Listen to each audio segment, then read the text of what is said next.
जिसका नाम है गजेंद्र। करता क्या है? बोले महाराज ये हाथी इतना बलशाली है कि इसके सामने शेर भी नहीं टिकता। जब चलता है मदमस्त चाल में बड़े बड़े पेड़ों को अपनी सूंड से उखाड़ कर फेंक देता है। एक दिन अपनी संतानों के साथ, पत्नियों के साथ गया एक सरोवर में जल पीने, और जल पीने के बाद उस सरोवर में क्रीड़ा करने लगा। सूंड में पानी भरता है और पानी भरकर अपनी हथनियों पर फेंकता है, अपने बच्चों पर फेंकता है। बहुत देर हो गई, और जब बहुत देर हो गई तो उस पानी के अंदर एक मगर रहता है। देखो, शेर को सवा शेर मिलता है। हाथी जमीन पे तो बड़ा बलशाली था, लेकिन पानी के अंदर मगर बलशाली है। उस मगर ने उस हाथी का पैर पकड़ लिया, और जैसे ही पैर पकड़ करके वो उस हाथी को नीचे खींचने लगा। अब हाथी ने सोचा, लगता है कोई जल का ग्राह है, इसे अभी बताता हूं, ये जानता नहीं मैं कौन हूं। हाथी पैर ऊपर खींचे और वो मगर उसे और अंदर ले जाए। स्थिति ये हो गई कि हाथी का पूरा पैर उस सरोवर में चला गया, क्योंकि अपनी अपनी ठौर पे सबको लागे दांव। हर चीज की अपनी ठौर होती है। जैसे जल में गाड़ी नाव पर और थल में गाड़ी नाव। अगर नदी के उस पार गाड़ी ले जाना हो तो नाव में रखना पड़ती है, तब जाएगी। और नाव को अगर जल से कहीं और ले जाना हो तो गाड़ी में रखना पड़ता है। क्यों? क्योंकि नाव सिर्फ जल में चल सकती है, गाड़ी जल में चल नहीं सकती। तो हर चीज का अपने स्थान पर महत्व है। ऐसे ही हाथी जमीन पर बड़ा बलशाली था, लेकिन जैसे ही सरोवर में गया, पानी के अंदर मगर ने पैर पकड़ लिया। और ये मगर क्या है? ये मगर ही काल है। ये हाथी क्या है? ये हम सब हाथी हैं, और उस मगर ने हमारा पैर पकड़ रखा है। हम लोग भी तो कहते हैं, अरे कथा में तो जाते मगर फलाना काम आ गया, भगवान का भजन तो करते मगर यहां जाना है, ये तो करते मगर। ये मगर सबका पकड़ के रखी हुई है पैर, हर चीज में मगर आ जाती है। मतलब वो मगर खींच रही है। जन्म के साथ वो काल हमें धीरे धीरे अंदर खींच रहा है। किसी के 20 साल खिंच गए, किसी के 40 खिंच गए, किसी के 60 खिंच गए, और कोई खिंचता खिंचता एक दिन उस काल के गाल में समा जाए। पर ये नहीं देखता कि मुझे काल खींच रहा है। अपने बल पर हम भी अभिमान करते हैं, और वो काल धीरे धीरे हमें अपने आगोश में ले लेता है। आज वो हाथी सोच रहा था, अरे मैं बलवान हूं, और खींचता है ऊपर। जितना ऊपर खींचे उतना अंदर जाए। सरोवर में गजग्राह की थी लड़ाई, न गजराज की शक्ति कुछ काम आई। कहीं से मदद उसने जब कुछ न पाई, तो दुखी हो के आवाज हरि को लगाई। कहते हाथी का पूरा शरीर जल में डूब गया, सिर्फ सूंड रह गई। और संत तो कहते तिल भर सूंड रही जल बाहर, तिल भर सूंड रह गए। पर भागवत के अनुसार सूंड अभी बाकी है, पूरा शरीर चला गया। फिर भी हार नहीं मान रहा हाथी। क्यों? अरे अभी मेरी इतनी हथनियां खड़ी हैं, ये बचाएंगे। मैंने इनको दिन रात इनकी सेवा करी है। अभी मेरे पुत्र खड़े हैं, ये बचाएंगे। मैंने कितने बड़े बड़े राक्षसों को इनके लिए मारा है। पर घरकों ने देखा कि अब हाथी हमारे किसी काम का नहीं बचा, तो घर के भी धीरे धीरे निकल लिए महाराज। स्वार्थ रथ संसार की यही पुरातन रीत, सुख में सब अपने बने और दुख में लागे। अरे भैया, जरा सा पद आ जाए ना, जरा सा नाम हो जाए, तो जो नहीं जानता वो भी रिश्तेदारी निकाल लेगा। अरे भैया पहचाने कि नहीं? नहीं, अरे हम आपके फलाने जी के फलाने के पड़ोसी के भैया हैं। इतनी लंबी लंबी निकालेंगे महाराज। और जरा सा दुख आ जाए, संकट आ जाए, तो बिल्कुल घर के भी कहते हैं महाराज हम नहीं जानते कौन है, हम नहीं पहचानते। ये स्थिति है।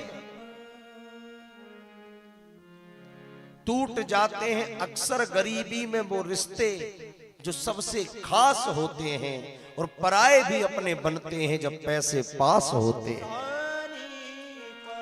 पराए भी अपने पास आ जाएंगे चलकर महाराज,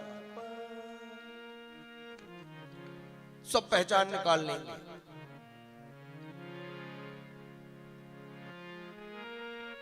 और नहीं तो महाराज कोई भटकेगा भी नहीं।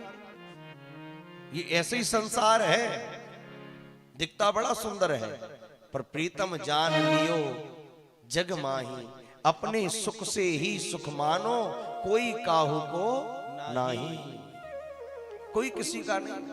कहते जरूर है हम तुम्हारे लिए जान दे सकते हैं, हम तुम्हारे लिए चांद सितारे तोड़ के ला सकते हैं? रात में 2 बजे उठा के कहना भैया एक गिलास पानी भर के पिला दो। अरे भर के पी लो। अरे तुम तो कह रहे थे चांद सितारे तोड़ के ला सकते, ये गिलास भरने में इतना कष्ट, शुद्ध झूठ। अरे बोलो तो सोच समझ के तो बोलो, क्या बोल रहे हो? हम तुम्हारे लिए जान दे सकते हैं। अरे जान, यहां तो कहीं रक्तदान की जरूरत पड़ जाए तो महाराज मुंह ताकते हैं लोग। जान तो बहुत दूर की बात है। ये संसार बड़ा अजब है। यहां लोग कहते कुछ है, करते कुछ है महाराज।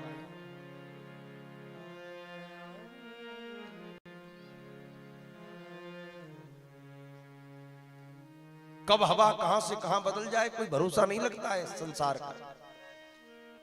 ये संसार झंडा किसी का उठाता है और डंडा किसी और का उठाता है। बहुत भयानक संसार है। एक बार देवताओं की मीटिंग लगी, सारे देवता बता रहे, अरे मेरे उससे संबंध है, मेरे फलाने देवता से संबंध है, मैं उसका बड़ा खास हूं। तो ये कोने में चंद्रमा बैठे थे चुपचाप। किसी ने कहा भाई चंद्रमा तुम क्यों चुप बैठे हो, तुम भी तो बताओ तुम्हारी किससे बनती है। चंद्रमा बोला हम क्या बताएं भैया, बनती तो बहुतों से है पर काम के कोई नहीं। क्यों? बोली रत्नागर सागर मोर पिता। मेरे पिता कौन? सागर, समुद्र, जो रत्नों का भंडार है, जहां से रत्न निकलते हैं। रत्नागर सागर मोर पिता, विष अमृत हैं 2 बंधु हमारे। विष और अमृत दोनों मेरे भाई हैं, वहीं से निकले। और ईर्ष्य के शीश निवास करूं, भगवान शंकर के सिर पर बैठता हूं। चंद्रमा कहां बैठता है? शंकर जी के सिर पे। ईर्ष्य के शीश निवास करूं, लक्ष्मी भगनी भगवंत के सारे। लक्ष्मी मेरी बहन है, क्योंकि मैं भी समुद्र से, वो भी समुद्र से। तो मेरे भगवान कौन हो गए? मेरे जमाई हो गए, मैं उनका साला हो गया। इसलिए तो पूरी दुनिया चंद्रमा को क्या कहती है? चंदा मामा। क्यों कहती है? क्योंकि हमारी माँ कौन है? पिता हमारे नारायण, माँ हमारी लक्ष्मी, और लक्ष्मी के भैया चंद्रमा तो हमारे मामा। तो बोले इतने संबंध हैं, ईर्ष्य के शीश निवास करूं, शंकर जी के शीश पर निवास करता हूं। लक्ष्मी मेरी बहन, भगवंत के सारे। अरे अपनी महिमा में कहां तक कहूं, सब देव लगत हैं मीत हमारे। लेकिन ग्रहण काल जब राहु ग्रसे, तब कोई ना होए सहाय हमारे। कोई नहीं आता, ना जीजा जी, ना जीजी, ना भैया, ना भाभी, कोई नहीं। जब राहु मुझे ग्रसता है तो अकेले ही बचता हूं। ये दुनिया वाले महाराज किसी के नहीं है। आज उस हाथी ने भी समझ लिया, प्रीतम जान लियो जग माही, अपने सुख से ही सुख मानो, कोई काहू को नहीं। सुख में आन सबई मिल बैठत, जहां सुख आएगा सब आके बैठ जाएंगे। रहत चहूं दिशी घेरे, और विपत पड़ी सब ही संग छाड़त, कोई ना आवत नेरे। कोई पास नहीं आता। आज वो हाथी समझ गया, और जब देख लिया कि जब कोई नहीं आता, मेरे श्याम आते हैं। द्रौपदी भी देखती रही कि 5 पांडव बैठे, ये बचाएंगे मेरे 5 पति, नहीं आए तो अरे भी द्रोणाचार्य आएंगे, कृपाचार्य आएंगे, भीष्म पितामह बैठे, पर जब कोई नहीं आया, बिल्कुल अंत में बस दिक्कत यही है कि जो आता है उसे हम सबसे आखिरी में याद करते हैं। वो सबसे आखिरी में याद आता है कि हे प्रभु अब तो तू ही मेरा है। हे गोविंद हे गोपाल अब तो जीवन हारे,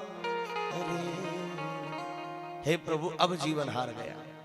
और अंत में भगवान तो बैठे थे कि बुला तो सही, बिना बुलाए तो भगवान भी नहीं जाते। चाहते तो द्रौपदी की पहले लाज बचा लेते, पर नहीं, जब उसने हृदय से पुकारा तब गए भगवान।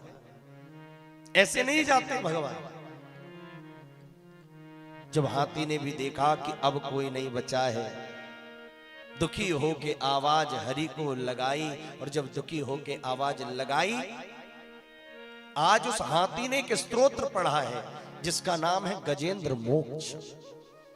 जिसे मोक्ष की कामना हो, प्रतिदिन अपने घर में गजेंद्र मोक्ष का पाठ करना चाहिए। 5 रुपए की पुस्तक आ जाती है। श्रीमद् भागवत के अंतर्गत अष्टम स्कंद के 3रे अध्याय में गजेंद्र ने जो बुलाया भगवान को, कहता है ओम नमो भगवते तस्मै यत् एतत् चिदात्मकं पुरुषायादि बीजाय परेशा या विधीमहि। हे प्रभु अब आप ही बचाइए, अब मेरा कोई नहीं है। अब भगवान ने कितनी देर लगाई। कहते हैं भगवान के यहां देर है, अरे भगवान देर नहीं लगाते, देर हमारी पुकार करने में है, भगवान के आने में देर नहीं है। जिस दिन हृदय से पुकार हो गई, मीरा के लिए आ गए, कबीर के लिए आ गए, तुलसी के लिए आ गए, कितनों के लिए आए। हाथी ने पुकारा, हाथी की वाणी पे आ गए। तो ये भी मत सोचना कि भगवान को हम संस्कृत में श्लोक गाकर बुलाएंगे तो ही आएंगे। भगवान हर वाणी जानते हैं। एक छोटा सा बच्चा भी जो कहता है वो भी भगवान समझ जाते हैं। कोई पशु कहता है वो भी भगवान समझ जाते हैं। कैसी वाणी हो, भगवान को हर वाणी समझ में आ जाती है। सबके मन की जान लेते हैं। चाहे संस्कृत बोलो, चाहे हिंदी बोलो, चाहे कुछ बोलो, बस भाव आपके ठीक होने चाहिए। भगवान को भाव से मतलब है, भगवान को इससे मतलब नहीं है कि आप क्या कह रहे हैं। और जब हाथी ने कहा ओम नमो भगवते तस्मै यत् एतत् चिदात्मकम्, हे प्रभु अब मेरी नाव डूब रही है, बस आकर बचा। हम भी भगवान से यही कह दें कि भगवान इस नाव को आप बचा लो। गजेंद्र ने तो संस्कृत